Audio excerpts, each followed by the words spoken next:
చూడండి, లూకా సువార్త 16వ అధ్యాయము 13వ వచనాన్ని మనము చదువుకుందాం.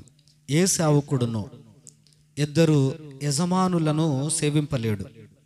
వాడు ఒకని ద్వేషించి ఒకని ప్రేమించును, లేక ఒకని అనుసరించి ఒకని తృణీకరించును. మీరు దేవునిని సిరిని సేవింపలేరని దేవుని పిల్లలరా. దేవుని యొక్క పరిశుద్ధ లేఖనాల్లో యేసుక్రీస్తు ప్రభు చాలా మంచి మాటలు అయితే చెప్తా ఉన్నారు. దేవుని యొక్క పరిశుద్ధ లేఖనాల్లో యేసు ప్రభు ఏం చెప్పినా అవన్నీ కూడా మన ఆత్మీయ మేలు కొరకే అని మనం చాలా మార్లు వెంటనే వస్తూ ఉన్నాం. మన ఆత్మీయ మేలు కొరకు, మనం బాగుండడం కొరకే యేసుక్రీస్తు ప్రభు ఏం చెప్పినా. దేవుడు మన గురించి మాట్లాడుతూ ఉన్నాడు. ఏమని మాట్లాడుతున్నాడు ఆయన మన గురించి అని అంటే, ఏ సేవకుడును ఇద్దరు యజమానులను సేవించలేడు అని చెప్తున్నాడు కదండి. నిజమే కదా ఈ మాట. ఒక వ్యక్తి ఇద్దరు యజమానులకు దాసుడిగా ఉండగలడా? దాసుడిగా ఉండలేడు. ఇంకా మనకు అర్థం అవ్వాలి అని అంటే, ఒక వరలో 2 కత్తులు ఇమడగలవా? అసలు సాధ్యము కాదు. పిల్లలు, మీకు అర్థమైందండి? మీ యజమానుడు దేవుడైనా అయి ఉండాలి, లేదనంటే డబ్బైనా అయి ఉండాలి. ఈ రెండింటిలో ఏదో ఒక దాన్ని వెనకాల మీరు వెంబడించాలి అన్నాడు. బైబిల్ గ్రంథంలో మనం ఆలోచన చేస్తే దేవుని యొక్క వాక్యం ఏం చెప్తా ఉంది అంటే, మీరు దేవుణ్ణి వెంబడించండి అని చెప్తుంది వాక్యం. కానీ మనము ఈ లోకాన్ని, ఈ రోజున ఈ లోకాన్ని మనం చూస్తూ ఉన్నప్పుడు లోకమంతా దేన్ని వెంబడిస్తుంది చెప్పండి? మీ నోటితో దేవుణ్ణి వెంబడిస్తుందండి? డబ్బునే వెంబడిస్తుంది. లోకమంతా కూడా ధనాన్ని వెంబడిస్తుంది. ఇప్పుడు అందరికీ కావాల్సింది ఏంటి? డబ్బు కదండి. అందరికీ కావాల్సింది ఏంటండి? డబ్బు. అందరి జీవితాలు డబ్బుతో ముడిపడిపోయాయి. లోకమంతా కూడా ఇప్పుడు ధనానికి దాసోహం అయిపోయింది. పురులరా, ధనానికి దాసోహం అయిపోయింది. డబ్బు లేకపోతే, నిజానికి చెప్పాలన్నా డబ్బు లేకపోతే ఈ లోకంలో మనిషికి విలువైనటువంటిది లేదు. ప్రతి మనిషి జీవితం విలువైనదిగా ఉండాలనంటే వెనకాల డబ్బు ఉండాలి అనేటువంటి ఒక ఫిలాసఫీ మీద ఈ లోకమంతా నడుస్తూ ఉంది. ఈ లోకమంతటికి ఏం కావాలి అని అంటే ధనం కావాలి. పురులరా, ఇక్కడ వాక్యంలో ఒక మాటను మనం బాగా గమనించాలి. క్రైస్తవ బిడ్డలుగా మనం ఉన్నాం గనక, దేవుణ్ణి నమ్ముకున్న ఆ బిడ్డలుగా మనం ఉన్నాం గనక, ఎందుచేత మనం దేవుణ్ణి నమ్ముకునే స్థలానికి వచ్చాము అనేటువంటి విషయాన్ని మనం ఆలోచన చేస్తే, మనందరికీ ఏం కావాలని వచ్చాము ఈ స్థలానికి? చెప్పుకుంటాను, పరలోక రాజ్యం కావాలని వచ్చాను నేనైతే ఇక్కడికి. దేవునికి స్తోత్రం. ఎందుకు వచ్చానండి నేను ఇక్కడికి? పరలోక రాజ్యం కావాలని వచ్చాను. మరి మీరు ఎందుకు వచ్చారో నాకైతే తెలియదు. పిల్లరా, నేనైతే చెప్తున్నాను, నాకేం కావాలని వచ్చాను, మీకేం కావాలని వచ్చారు? మరి ఇప్పుడు మాట్లాడుతున్నారు ఏమండి? యేసు ప్రభు 2-3 సార్లు ఏం అడగడండి, వస్తానంటే ఎక్కించుకుంటాడు, తీసుకుపోతాడు. ఇక్కడ లోకమంతా కూడా ధనం వెనకాల పరిగెడతా ఉంది. కానీ లోకాన్ని విడిచిపెట్టి మనం ఇక్కడికి వచ్చాం చూసారా? మనతో దేవుడు ఏం మాట్లాడుతూ ఉన్నాడు అని అంటే, మీకు నిత్య జీవాన్ని అనుగ్రహిస్తానన్నాడు దేవుడు. మీకు అర్థమవుతుందండి? నిత్య జీవాన్ని అనుగ్రహిస్తానన్నాడు దేవుడు. ఇప్పుడు మనకి ఏం కావాలని వచ్చాము ఇక్కడికి? పరలోక రాజ్యము, నిత్య జీవం అనేది కావాలని మనం ఇక్కడికి వచ్చాం. పురులరా, ఇప్పుడు నిత్య జీవం కావాలి అని అంటే దానికి యజమానుడైనటువంటి యేసు ప్రభువును వెంబడించాలి మనం, ఆయన్ని సేవించాలి మనం. మీకు అర్థమవుతుందండి? ఇప్పుడు పరలోక రాజ్యం కావాలి అని అంటే ఎవరిని వెంబడించాలి మనము? యేసుక్రీస్తు ప్రభువును వెంబడించాలి, ఆయనను మాత్రమే సేవించాలి. అంటే ఇప్పుడు మన ముందు 2 యజమానులు ఉన్నారు. ఇప్పుడు మన ముందు ఎంతమంది ఉన్నారండి? ఇప్పుడు 2 యజమానులు ఉన్నారు. ఒకటి దేవుడు, రెండవది ధనము. ఏంటంటే ఇప్పుడు లోకమంతటికి డబ్బే దేవుడు కదండి. ధనమే దేవుడా కాదా? లేదో. డబ్బులు కింద పడిపోతే కళ్ళకద్దుకుని ముద్దెట్టుకుని జోబులెట్టుకుంటున్నారు ఏమండి? పొద్దున్నే లెగిసిన వెంటనే దేవుని బిడ్డలారా, ఒక ఆయన డబ్బు నోట్లను ఫోటో కట్టించుకుని దాని దగ్గరికి వెళ్ళి దండ పెట్టుకుంటున్నాడు. తెలుసా మీకు? అగరొత్తులను వెలిగించి ఆ డబ్బుల్ని పూజిస్తూ. అంటే అతని జీవితంలో డబ్బు ఏంటి అతనికి? దేవుడు అన్నమాట. గమనించండి పురులరా, ఇక్కడ ఉన్నటువంటి మనలోనూ కూడా చాలా మందికి డబ్బే దేవుడు అన్నట్టుగా ఉన్నటువంటి సందర్భాలు కూడా మన జీవితంలో ఉన్నాయి, బాగా గమనిస్తే. కాబట్టి ఇక్కడ వాక్యంలో దేవుడు ఏమని మాట్లాడుతూ ఉన్నాడు? నీకు నిత్య జీవం, పరలోక రాజ్యం కావాలి అని అంటే ఇప్పుడు మనం యేసు ప్రభువును సేవించాలి. యేసు ప్రభువును సేవించాలంటే ఎవరిని విడిచిపెట్టాలి ఇప్పుడు? అమ్మ చెప్పండి, ఎవరిని విడిచిపెట్టాలి? సిరిని విడిచిపెట్టాలి. ప్రియులారా గమనించండి, మీకు ఇంకో విషయం చెప్పమంటారా? మీరు బాగా గమనిస్తే యేసు ప్రభువును వెంబడిస్తే సిరి కూడా మన వెనకాల నడిచి వస్తుంది. హల్లెలూయా. మీరు ఉదాహరణకి బైబిల్ గ్రంథంలో భక్తుడైనటువంటి అబ్రహాము జీవితాన్ని ఉదాహరణగా తీసుకోండి. అబ్రహాము ఎవరిని వెంబడించాడు? లోకాన్న దేవుణ్ణా అనంటే ఖచ్చితంగా దేవుణ్ణి వెంబడించాడు అబ్రహాము. అబ్రహాము దేవుణ్ణి వెంబడించాడు కనుక దేవుని దగ్గర లేనిది ఏముంది చెప్పండి? వాక్యములో ప్రభు అంటాడు, పురులరా, పరమోనందు ఐశ్వర్యవంతుడు ఎవరండి అయినా? మన దేవుడు. ఎవరండి అయినా? మన దేవుడు. పరమోనందు ఐశ్వర్యవంతుడు. ఆయన నివసించే పట్టణమే బంగారుపు పట్టణము, స్ఫటికముతో చేయబడినది. ఆయన నివసించు పట్టణమే హృదయాన్ని బిడ్డలారా బంగారు వీధులు కలిగినది అని చెప్పుకుంటున్నాం మనం అందరం కూడా. ముత్యాలతో చేయబడినది, అపరంజితో చేయబడినటువంటిది. లేదు అని అంటే పుల్లరా, ఇదిగో చాలా అద్భుతమైనటువంటి వజ్ర వైఢూర్యాలతో కెంపులతో చేయబడినటువంటిది అని చెప్పుకుంటున్నాం మనం. ఆ పట్టణాన్ని అంత వైభవంగా కట్టించాడనంటే ఆయన అంత ధనవంతుడే ఉంటాడు చెప్పండి పుల్లరా. కాబట్టి మనము వెంబడించాల్సింది ఏంటి అని అంటే యేసుక్రీస్తు ప్రభు, పరమనందు ఐశ్వర్యవంతుడైనటువంటి యేసుక్రీస్తు ప్రభును వెంబడిస్తే అవన్నీ మన వెనకాల వస్తాయి. అబ్రహాము తూచా తప్పుకోకుండా దేవుణ్ణి వెంబడించాడు పుల్లరా. దేవుణ్ణి వెంబడించడంలో భక్తుడైనటువంటి అబ్రహాము జీవితంలో ఏ లోపం కనపడట్లా. అందుకనే అబ్రహాము వెనకాల ఇవన్నీ వచ్చాయి. అందుకని వాక్యంలో వ్రాయబడినది, అబ్రహాము లోతు కలిసి నివసించలేనంత విస్తారమైనటువంటి సంపదను భక్తుడైనటువంటి అబ్రహాము సంపాదించుకోగలిగాడు పురులరా. కాబట్టి ఇవన్నీ కూడా ఎక్కడి నుంచి వచ్చాయి అంటే కొంతమంది అంటారు అదృష్టం పురులరా. దేవుడు ఇవ్వకోకుండా ఎవరి జీవితంలోనికి కనీసం పూచుకుపులు కూడా రాదు. దేవుడు ఇవ్వకోకుండా ఒక్క అడుగు కూడా వేయలేడు. గ్రంథకర్త అంటాడు, ప్రసంగి గ్రంథకర్త ఏమని అంటే దేవుని సెలవు లేకోకుండా కనీసం ఒక్క మెతుకు కూడా మింగలేడని చెప్తున్నాడు దేవుని యొక్క వాక్యంలో. కాబట్టి ఈ రాత్రి వేళ బైబిల్ గ్రంథంలో దేవుడు ఏమని చెప్తున్నాడు అని అంటే ఆనాటి కాలంలోనూ కూడా అలాంటి ప్రజలు ఎదురయ్యారు. యేసు ప్రభుకి అలాంటి ప్రజలు ఎదురయ్యారు పురులరా. అలాంటి ప్రజల్లో మనం ఉదాహరణకు చెప్పుకోవాలనుకుంటే చెట్టెక్కిన చెక్కయ్య కనబడుతున్నాడు కదండి. అతనికి ఏం వ్యామోహం ఉందండి? ధన వ్యామోహం ఉందట. ధనవంతుడు అవ్వాలనేటువంటి వ్యామోహం ఉందట. అందుకనే సుంకపు గుత్తదారుడు అని వ్రాయబడింది. అంటే వడ్డీ వ్యాపారస్తుడు అతను. సుంకం మీద సుంకం అంటే అతను అధిక వడ్డీకి పురులరా. నిన్నో ఇవాళ పొద్దున్నో పురులరా డబ్బుల గురించి మాట్లాడుకుంటుంటే ఎవరో కానీ అంటున్నారు పురులరా, 110 రూపాయలండి ఇప్పుడు వడ్డీలు. ఎంత అంటే 110 రూపాయలు. నాలాంటి సామాన్యుడు అలాంటి వడ్డీకి డబ్బులు తీసుకున్నాడు అనుకోండి, బతకాలా సావాలా అని అంటే ఇంకా నేను బతకలేను. ఎందుకనంటే అప్పు తీర్చలేను. ఏం చేయలేనండి నేను? 110 రూపాయలు అంటే అప్పు తీర్చలేను నేను. కాబట్టి ఇప్పుడు దేవుని బిడ్డలారా, ధనము ఒక వ్యక్తిని మురిపించగలదు, మట్టి గర్పించగలదు. ఏం చేయగలదండి? మురిపించగలదు, మనిషి జీవితాన్ని మట్టి గర్పించగలదు కూడా పురులరు గమనించండి. అందుకని వాక్యంలో దేవుడు ఏమని చెప్తున్నాడు అని అంటే, అబ్రహామును చూడండి, దేవుడు వెనకాల పరిగెట్టాడు. అప్పుడు అబ్రహాం వెనకాల సిరి పరిగెట్టుకుంటూ వెళ్ళి అబ్రహామును వరించిందంట పురులరా. అలాగే బైబిల్ గ్రంథంలో గెహజీ ధనం వెనకాల పరిగెత్తుకెళ్ళాడు. ఆ ధనం వెనకాల పరిగెట్టినటువంటి గెహజీ శాపగ్రస్తుడిగా మారిపోయాడని బైబిల్ చెప్తా ఉంది పురులరా. ఇలాగా దేవుని యొక్క వాక్యంలో నువ్వు ఎటైనా ఉండు, ఎటో ఒకటు ఒకవైపు మాత్రమే ఉండు. 2 పడవల మీద ఒకవేళ కాలేస్తే అది నీ జీవితానికి ప్రమాదం, నీ ఆత్మీయ జీవితానికి ప్రమాదం. ఒకవేళ కావాలని అంటే నువ్వు ధనం వైపు అయినా ఉండు, లేదు అని అంటే నువ్వు దేవుని వైపు అయినా ఉండు. ఈ రోజున మనం చాలా మారులు చూస్తూ ఉన్నాం హృదయంలో. రేపొద్దున చాలా మంది దేవుని సన్నిధానంలో కనబడరు కొంతమంది. కారణం ఏంటి అని అంటే పనిలోకి వెళ్ళిపోయామండి, లేదనంటే ఇంకో చోట ఎట్లా కబుర్లు చెప్తూ ఉంటారు, ఇలా చెప్తూ ఉంటారు. అంటే రేపొద్దున దేవుని మందిరానికి రాకోకుండా నువ్వు ధనం కోసం వెళ్ళావంటే నీ దేవుడు ఎవరని దాని అర్థం చెప్పండి? ఎవరని అర్థం? నువ్వు దేన్ని సేవించడానికి వెళ్ళినట్టు దాని లెక్క అనంటే ఖచ్చితంగా నిశ్చయముగా ధనమును సేవించడం వలన దేవునికి దూరం అయ్యావు. అందుకనే ఇలాంటి వాళ్ళు కనబడుతున్నారనే, ఇలాంటి వాళ్ళు ఉన్నారనే ఆకాశం ఉన్నటువంటి దేవుడు ఇవన్నీ చూసి ఆయన అంటూ ఉన్నాడు, నువ్వు ఉంటే దేవుని వైపైనా ఉండు, లేదా ధనం వైపైనా ఉండు. నువ్వు ఇద్దరికి సేవ చేయాలనుకుంటే కుదరదు పుల్లరు గమనించండి. ఇద్దరికి సేవ చేయాలనుకుంటే కుదరదు. రేపు పొద్దున్న ఏదో పని ఉంటుంది, డబ్బులు అయితే నువ్వు వెళ్ళిపోయావు అనుకో, దేవుని సేవ పోయినట్టేగా.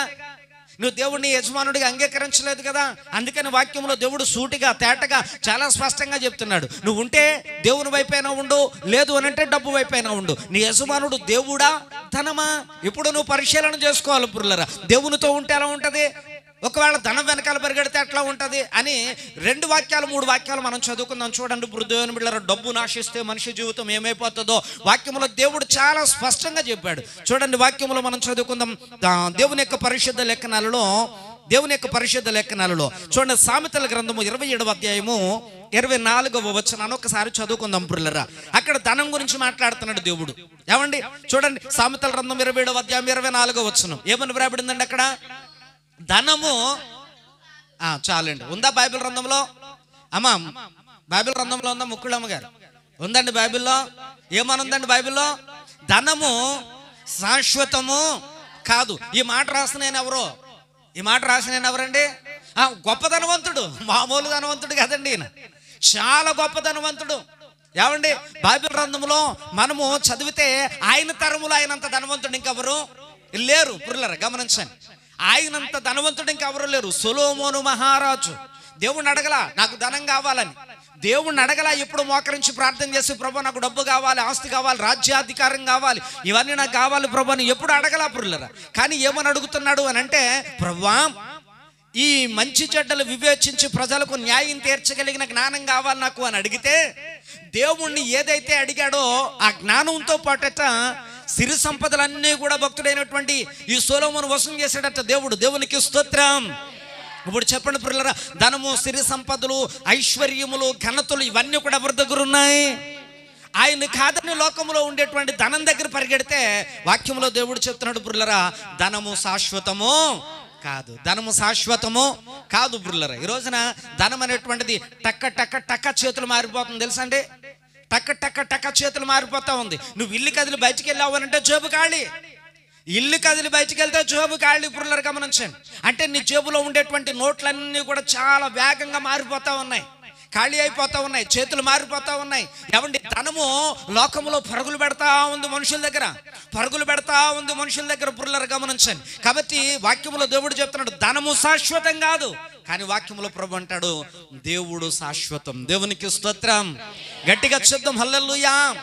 ధనము నిన్ను విడిచిపెడతాది, కానీ దేవుడు మనల్ని విడిచిపెట్టాడు. పురులరా, నీ సిరి సంపదలన్నీ నిన్ను విడిచిపెడతాయి, కానీ దేవుడు మాత్రం మనల్ని విడిచిపెట్టాడు. భక్తుడైనటువంటి యోబు జీవితాన్ని ఆలోచన చేస్తే ఏమండి ధనము, ఐశ్వర్యము, సంపద, పనివారు, ఏమండి గొర్రెలు, మేకలు, దుక్కుటెద్దులు, ఒంటెలు ఇవన్నీ కూడా భక్తుడు యోబును విడిచిపెట్టి వెళ్ళిపోయాయి పురులరా.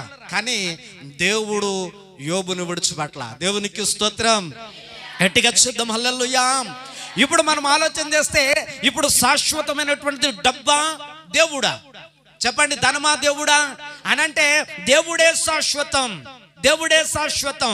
వాక్యములో ప్రభు అంటాడు పురులరా, ధనము నీ అక్కరలు తీర్చలేకపోవచ్చు, కానీ వాక్యములో ప్రభు అంటాడు నీ అక్కరలేవో ఆకాశమందున్న దేవునికి ముందే తెలుసు. హల్లెలూయా, హల్లెలూయా.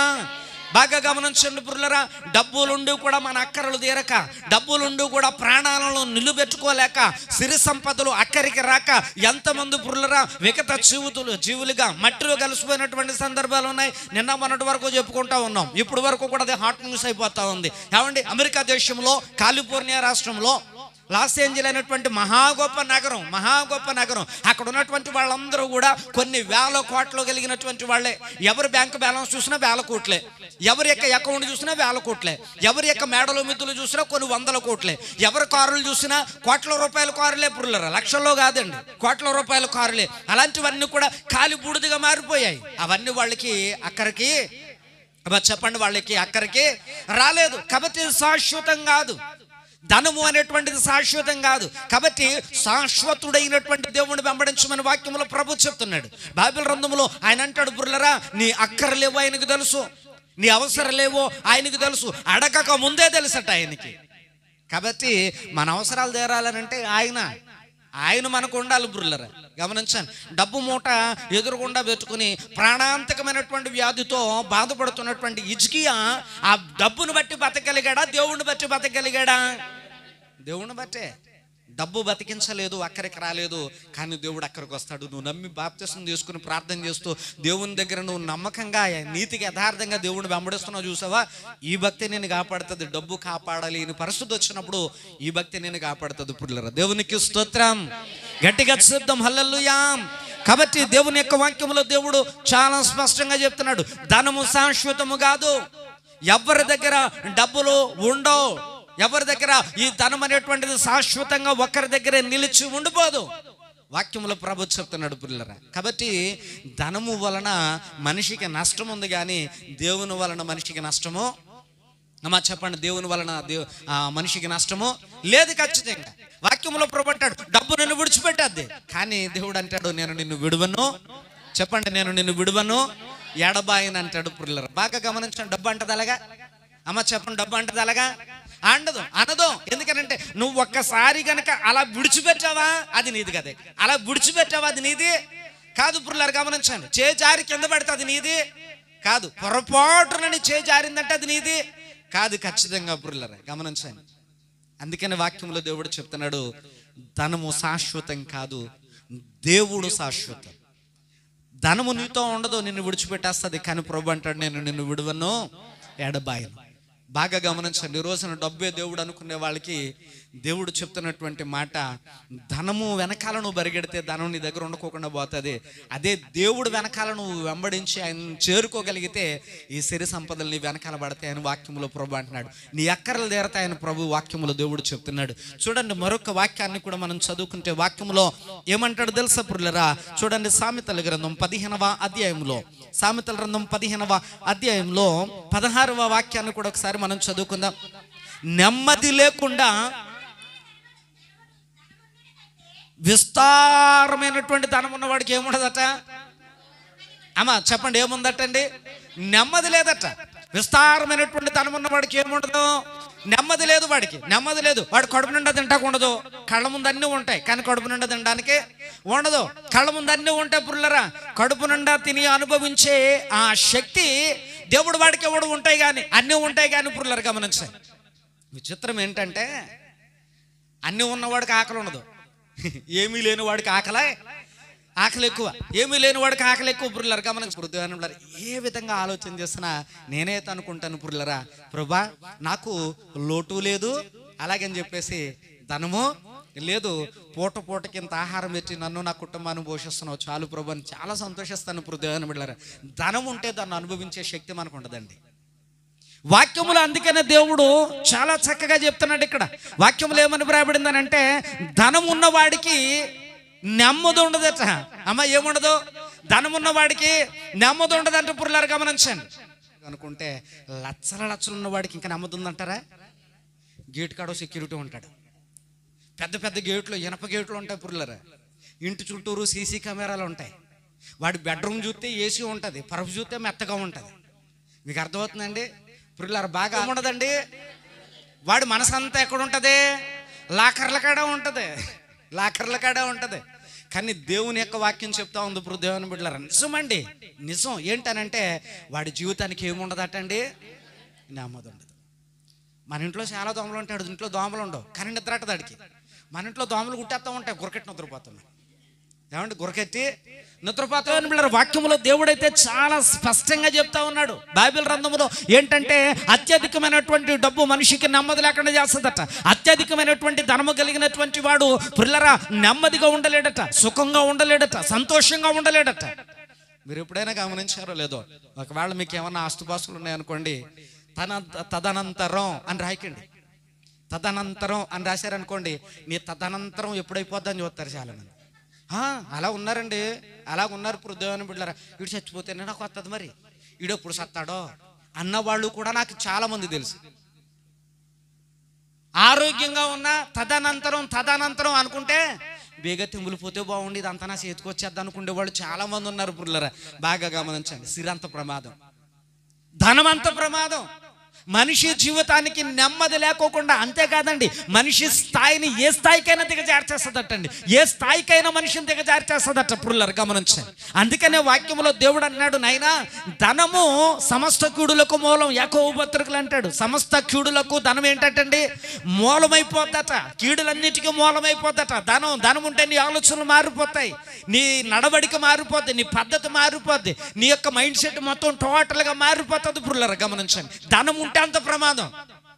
ధనం ఉంటే మీకు తెలుసా, ఒక ఆమె ఒక ఆమె ప్రయోజనం చింత చెట్టు కింద కూర్చొని చింతకాయలు తిని బతికేదట. ఒక రోజున రాజుగారు ఆమె స్థితి అంతా చూసి అయ్యో పాపం, అయ్యి బాబోయ్ ఏంటో పాపం ఇవిడా అని చెప్పేసి తీసుకెళ్ళి ఆవిడని పెళ్లి చేసుకుని రాజసింహాసనం మీద కూర్చోబెట్టారట. కొన్ని రోజులు పోయిన తర్వాత మరలా ఊరు తీసుకొచ్చాడట దేవుడు. అది ఎవరో రాజుగారు తీసుకొస్తుంటే ఆ రథం మీద కూర్చొని ఆ చింత చెట్టు అంక చూసి దాని కాయలను చూసి ఆ కాయలు అలా ఉన్న ఏమంటారు అట్లా అంటుందంట.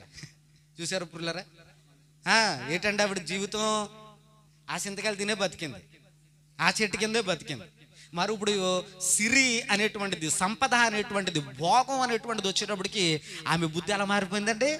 అమ్మ బుద్ధి ఎలా మారిపోయింది పురులరా? చూసారా? అందుకనే వాక్యంలో దేవుడు చెప్తున్నాడు బైబిల్ గ్రంథంలో చాలా స్పష్టంగా, అమ్మా దాని మూలంగా నీకు నెమ్మది ఉండదు పురులరా. చాలా సామెతల గ్రంథం 11వ అధ్యాయము 28వ వచనాన్ని ఒక్కసారి మనం చదువుకుందాం చూడండి. ఏమండి ధనమును నమ్ముకునివాడు అమ్మ ఏమైపోతాడంట? పాడైపోతాడంట పురులరా. ధనము ఆ మనిషిని ఏం చేస్తుంది? పాడు చేసేస్తుంది. బాగా గమనించండి పురులరా. ఉదాహరణకి బైబిల్ గ్రంథంలో ఎవరున్నారు చెప్పండి? తప్పిపోయిన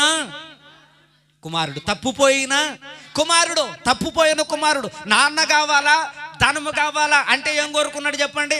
నాకు నా డబ్బే కావాలనుకున్నాడు, నాకు ధనమే కావాలనుకున్నాడు, నాకు అవన్నీ ఇచ్చేయాలన్నాడు, ఆ సిరి సంపదలని నా పేరు మీద రాసేయాలని అనుకున్నాడు. అవన్నీ పట్టుకుని వెళ్ళిపోయాడు పుల్లరా. తండ్రి దగ్గర ఉంటే బాగున్నాడు, దేవుని దగ్గర ఉంటే బాగున్నాడు, ఆయన సేవిస్తే బాగున్నాడు, ఆయన నమ్ముకుంటే బాగున్నాడు, ఆయన కౌగిట్లో ఉన్నంతకాలం బాగున్నాడు, ఆయన చెప్పు చేతుల్లో ఉన్నంతకాలం బాగున్నాడు, చదువుకున్నాడు, ప్రైజు కూడా అయ్యాడు, గొప్పవాడయ్యాడు. ఎప్పుడైతే ప్రయోజనంలో ధనాన్ని పట్టుకుని లోకంలోనికి వెళ్ళాడో అతని జీవితాన్ని ఆ ధనము నాశనం చేసే వరకు విడిచిపట్ల. ఎందుకనంటే వాక్యంలో దేవుడు చెప్పేవన్నీ కూడా సత్యాలండి, జీవిత సత్యాలు. దేవుడు మనకి నేర్పించే బోధ అంతా కూడా మన బ్రతుకుల్లో మేలుకరమైనటువంటి బోధ. ఇప్పుడు దాకా డబ్బు అని చెప్తున్నారు కదా పాస్టర్ గారు, మరి అది లేకపోతే ఎలా బతుకుతామని అని అడగొచ్చు మీరు పురులరా. అయితే డబ్బు మనకు కావాలి, వద్దు అని దేవుడు ఏం చెప్పట్లా, సంపాదించుకోవద్దు అని చెప్పట్లా. అలాగని డబ్బుని కొండకూడదు అని అనుకుంటే దేవుడు అబ్రహాముకు డబ్బు ఇచ్చేవాడు, వెండి బంగారాలు ఇచ్చేవాడు కాదు పురులరు, గమనించండి. కానీ డబ్బు చూడండి, మన హృదయంలో దేవుని స్థానాన్ని ఏది ఆక్రమించకూడదు చెప్పండి? దేవుని స్థానాన్ని ఏది ఆక్రమించకూడదు? ధనం ఆక్రమించకూడదు పురులరు, గమనించండి. నీకు డబ్బా దేవుడా అని అంటే దేవునికి ప్రాధాన్యత ఇస్తే ముందు దేవుడు ఉంటాడు, ఆ వెనకాల నువ్వు ఉంటావు, నీ వెనకాల ఏదైతే నువ్వు వద్దు అనుకుంటున్నావు అది ఉంటుంది. ఏంటది? ధనం పురులరు. హల్లెలూయా. నీ అవసరాలు తీరడానికి, నీ అక్కరలు తీర్చడానికి దేవుడు నీ కొరకు ద్వారాలు తెరవక మానడు పురులరా. ద్వారాలు తెరవక మానడు. ఐగుప్తు దేశం నుండి వీళ్ళందరూ కూడా వెళతా ఉన్నప్పుడు అక్కడ మేడలో మిద్దులు కట్టుకుందామని సిరి సంపదలు పట్టుకుని వెళ్ళలేదు పురులరా. దేవుడు అవన్నీ అక్కడ సిద్ధపరిచి ఉంచాడు వాళ్ళ కోసం. అవన్నీ కూడా దేవుడు ఏర్పాటు చేసి ఉంచాడు అక్కడ. అందుకని వాక్యంలో దేవుడు చాలా నీట్ అండ్ క్లీన్గా చెప్తా ఉన్నాడు పురులరా. నీకు ఎవరు కావాలి అని అడిగితే, ఏ యజమానుడు కావాలని అడిగితే, ఈ రోజున చాలా మంది పొద్దున్నే లేవగానే పురులరా ధనాన్ని మొక్కేవాళ్ళు, కింద పడిన డబ్బులు తీసుకుని కళ్ళకు అద్దుగించుకుని చాలా గౌరవించి ఏదో మొత్తం మీద దాన్ని పూజించేవాళ్ళు, అగరత్తులు వెలిగించేవాళ్ళు, ఇలా చాలా మంది ఉన్నారు పురులరా, చాలా మంది ఉన్నారు. కానీ వారిలో నువ్వెలా ఉన్నావు ఒకసారి ఆలోచన చేయాలి. భక్తుడైనటువంటి పురులరా బైబిల్ గ్రంథంలో మనం ఆలోచన చేస్తే చూడండి, లోకములో బ్రతికినంత కాలం భక్తుడైనటువంటి లాజరు దేవునికి అత్యధికమైనటువంటి ప్రాధాన్యత ఇచ్చాడు. లోకంలో బ్రతికినంత కాలము కూడా పురులరా ధనవంతుడు ధనాన్ని, దేవుని స్థానాన్ని కూడా ధనానికి ఇచ్చేసాడు. తన హృదయంలో దేవుడు లేడండి. తన హృదయం నిండా ఏముందండి? ఏమంటాడు చెప్పండి? ఏమంటాడు? నా ప్రాణమా ఈ డబ్బును చూసావు కదా, తిని తాగి సుఖించి ఇదంతా నీదే అని దాన్ని మొక్కాడు పురులరా. అందుకనే బైబిల్ గ్రంథంలో మనం చదువుకున్నప్పుడు దేవుని స్థానాన్ని దేవునికి ఇచ్చినటువంటి లాజరు అబ్రహాము ధనవంతుడైనటువంటి అబ్రహాము రొమ్మున ఆనుకున్నాడు. అబ్రహాము ధనవంతుడు, అతను రొమ్మున ఆనుకున్నాడు. ధనమే దేవుడు అనుకున్నటువంటి వాడు ఆ ధనం అక్కడికి రాలా, ఆ మేడలో మిద్దులు అక్కడికి రాలా, అతని యొక్క సిరి సంపదలేది అక్కడికి రాలా. అతను వెళ్ళి అక్కడ అగ్నిలో కాలుతూ ఉన్నాడు. అప్పుడు గుర్తొచ్చింది ఇప్పుడు దేవుని బిడ్డలారా, ధనము రక్షించదు, దేవుడే రక్షించువాడు అని అప్పుడు గుర్తొచ్చాడు. ఏనాడు గుర్తు రానటువంటి ఈ యొక్క లాజరును అప్పుడు గుర్తు చేసుకున్నాడు. నా తండ్రి అయిన అబ్రహామా, ఒకసారి లాజరును పంపించవా? భూమి మీద బతికినంతకాలం లాజరును అసహించుకున్నాడు. లాజరును కనీసం గుమ్మం పెట్టి ఎక్కనవ్వలా, కనీసం ఎప్పుడు కూడా కనీసం ఒక రొట్టె ముక్క తీసుకొచ్చి ప్రేమగా పెట్టలా, ఎప్పుడు కూడా గుడ్డ ముక్క నొట్టు ఒంటి మీద కప్పలా. ఎప్పుడు కూడా శ్రద్ధ చూపించలే. కానీ పేదవాడు, ఏమండి, ఆ అష్టదరిద్రుడు అయినటువంటి పేదవాడు అయినటువంటి పేదవాడు అయినటువంటి ఆహారము కూటికి లేనటువంటి వాడైనటువంటి చూడండి ఆ కుష్టు రోగి లేదంటే ఆ వ్యాధి కలిగినటువంటి ఆ లాజరు యొక్క కొనవేలుతో నీళ్లు కావాలని అడుగుతున్నాడు. పుర్లరా, భూమి మీద బతికినంత కాలం డబ్బే దేవుడు అనుకున్నాడు. చనిపోయిన తర్వాత నరకానికి వెళితే ఈ డబ్బు నన్ను రక్షించలేదు, నేను లోకంలోనికి వెళ్ళి మా అన్నదమ్ములకు చెప్పొస్తాను, డబ్బు కాదురా శాశ్వతం, దేవుణ్ణి నమ్మండి, నేను డబ్బుని నమ్మి నాశనం అయిపోయి నరకానికి వెళ్ళిపోయాను, నేను నమ్మినట్టు నేను చేసినట్టు మీరు చేయకండి, డబ్బు ప్రధానం కాదు, డబ్బున్నా లేకపోయినా దేవుణ్ణి నమ్మితే లాజరు అక్కడికి వెళ్ళాడు, మీరు కూడా అక్కడికి వెళ్ళండి అని చెప్పొస్తానని చెప్పి అక్కడ పర్మిషన్ అడుగుతున్నాడు. కానీ అప్పుడు దేవుడు అంటూ ఉన్నాడు, పుర్లరా, ఎక్కడ వారు అక్కడికి, అక్కడ వారు ఇక్కడికి రావడానికి వీలు. భూమి మీద చాలా మంది భక్తులు ఉన్నారు, చాలా మంది దేవుని ప్రతినిధులుగా, దేవుని యొక్క సేవకులు అనబడినటువంటి వారు భూమి మీద దేవుడు చాలా మందిని ఏర్పాటు చేశాడు. వాళ్ళందరూ చెప్తారు, మీరు పరలోక రాజ్యం వెళ్ళాలంటే ఇలా చేయండి, నరకానికి పోవాలంటే మీ ఇష్టం వచ్చినట్టు బాగుండాయి అని చెప్పేవాళ్ళు భూమి మీద చాలా మందిని దేవుడు తయారు చేసి పెట్టండి. అయినా వాళ్ళ మాట వింటే బాగుంటారు, లేకపోతే ఎవరు ఏం చేయలేను, వెళ్ళడానికి వీలేదని దేవుడు చెప్పాడు. కనుక ఈ రాత్రి దేవుని యొక్క వాక్యంలో ప్రభు చెప్తున్నాడు, పుర్లరా, ధనాన్ని నమ్మిన వాడు పాడైపోవును. ఏ ధనం కావాలని పరుగు పెట్టాడో గెహాజీ, ఆ ధనాన్ని బట్టి అతను వ్యాధి కలిగినటువంటి శాపగ్రస్తుడిగా మారిపోయాడు. ఆకాను ఏ ధనం కావాలని తీసుకొచ్చి తన ఇంటి మధ్య భాగంలో గొయ్యి తీసి పాతిపెట్టి దాచిపెట్టుకున్నాడో ఆ ధనం మూలంగానే తన కుటుంబం అంతా సర్వనాశనం అయిపోయింది. ఏ ధనం కావాలని ధన వ్యామోహముతో పుర్లరా దేవుని దగ్గర అబద్ధం ఆడారో వాళ్ళు అననీయ సప్పేరాలు వారి ప్రాణాలను పోగొట్టుకున్నారు. ఏ ధనమైతే ఇదిగో నేను ఆ ధనాన్ని తీసుకుని లోకంలోనికి వెళ్ళి విస్తారమైన ధనం సంపాదించి ధనవంతుడు అవ్వాలని కోరుకుతూ పరుగులు పెట్టాడో ఆ వ్యక్తి పుర్లరా సర్వాన్ని కోల్పోయి నష్టపోయి పుర్లరా పాడైపోయి మరలా తిరిగి ఆ తండ్రి చెంతకే తిరిగి వచ్చాడు. అందుకని వాక్యంలో దేవుడు మాట్లాడుతూ ఉన్నాడు, నీకు దేవుడా ధనమా? ఈ రాత్రి వేళ దేవుడు నీ ముందు రెండుంచాడు, దేవుడా ధనమా. ధనం కావాలంటే నువ్వు సంపాదించుకోవడానికి లోకంలో నీకు పరిగెట్టాలి. దేవుడు కావాలనంటే నువ్వు కష్టపడి పనిచేస్తూ ఉంటే అందులో ప్రతి రూపాయి అక్కరకు వచ్చేటట్టుగా దేవుడు మార్చేస్తాడు. అదే నడుచుకుంటూ నీ ఇంటికి వస్తుంది, నీ అవసరాలు తీర్చడానికి, నీ పరిస్థితులు మార్చడానికి, నీకున్నటువంటి స్థితిగతులు మార్చడానికి. వాక్యంలో ప్రభు అంటాడు, నేను మిమ్మలను అనాథులనుగా విడిచిపెట్టను అన్నాడు. అనాథునిగా విడిచిపెట్టను అని అంటే ఆయన మన బాధ్యత తీసుకున్నాడని అర్థం, ఆయన మనల్ని అర్థం చేసుకున్నాడని అర్థం, మనల్ని పోషిస్తున్నాడని అర్థం. మన బాధ్యతలన్నీ ఆయన చూసుకుని, మన అప్పులన్నీ ఆయన చూసుకుని, మన కష్టాలన్నీ ఆయన చూసుకుని ఒక్కొక్కటి తీర్చడానికి దేవుడు మనకి సామర్థ్యం ఇచ్చి వాటి మీద జయాన్ని అనుగ్రహించడానికి మనల్ని కోరుకున్నాడని దాని అర్థం. ఈ రాత్రి పుర్లరా వాక్యంలో దేవుడైతే నీకు చాలా సూటిగా తేటగా చెప్పాడు, నిర్మొక్కమాటంగా చెప్పాడు, ఇదిగో ధనమా దేవుడా, నీకు యజమానుడుగా ఎవరుండాలో నువ్వు కోరుకుంటున్నావు.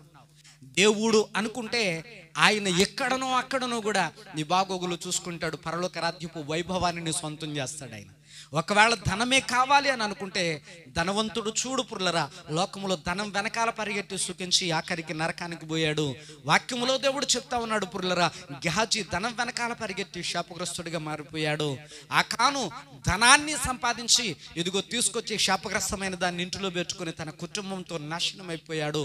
ఈ దినమందు పుర్లరా దేవుడు కావాలి అని అనుకుంటే నువ్వు సిరిని విడిచిపెట్టాలి. నువ్వు సిరిని విడిచిపెడితేనే అది నీ వెనకాల పరిగెట్టుకుని వచ్చేలాగా దేవుడు చేయగలుగుతాడు. ఈ రాత్రి నీకేం కావాలని కోరుకుంటున్నావో నీ ముందే దేవుడు ఈ యొక్క ప్రశ్న ఉంచాడు. నీ ముందే పుర్లరా ఇదిగో దేవుడు ఒక చక్కటి మంచి జీవితాన్ని కొరుకుంచాడు. ఏం కావాలని కోరుకుంటావు? అబ్రహాములాగా దేవుడు కావాలని నువ్వు దేవుడిని వెంబడిస్తే దేవుడు నీ బాగోగులు చూసుకోవడమే కాదు, నిన్ను ఏ స్థితిలో ఉంచాలి ఆ స్థితిలో ఉంచుతాడు. భక్తుడైనటువంటి దావీదును చూడండి పుర్లరా, గొర్రెల వెనకాల తన తండ్రి పంపాడు. దేవుని వెంబడించినటువంటి దావీదును తీసుకొచ్చి దేవుడు రాజ్యాధికారం మీద ఎదుగో కూర్చోబెట్టాడు. ఈ రాత్రి పుర్లరా బైబిల్ గ్రంథంలో దేవుడు మాట్లాడుతూ ఉన్నాడు, ఇతను ఏమీ లేడు అని వట్టివానిగా అమ్మేశారు పుర్లరా ఐగుప్తు దేశానికి భక్తుడైనటువంటి యోసేపును. కానీ సిరి సంపదలు కలిగిన వానిగా ఐగుప్తు దేశానికి రాజ్యాధికారిగా ఇదిగో భక్తుడైనటువంటి యోసేపును దేవుడు నిలబెట్టాడు. పుర్లరా దేవునికి అసాధ్యమైనది ఏదీ లేదండి. దేవునికి నువ్వు నమ్మకం ఉండాలి, కానీ దేవుడు నీకు ఇవ్వడానికి ఇష్టపడుతూ ఉన్నాడు. మొదట మనం ఎందుకు ఈ స్థితిలో ఉన్నాము అని అంటే దేవుని దగ్గర నమ్మకంగా లేము. మనం లోకంలో ఉన్నటువంటి దాని వెనకాల పరిగెట్టుకోకుండా ఆగట్లేదు. మనం లోకంలో ఉన్నది కావాలి, దేవుని దగ్గరికి రావాలని కోరుకున్నాం. మనం ఈ రోజున ఇద్దరు యజమానులకు నువ్వు దాసుడుగా ఉండలేవు, ఇద్దరు యజమానులు నువ్వు సేవించలేవు, ఇద్దరు యజమానుని నువ్వు పూజించలేవు.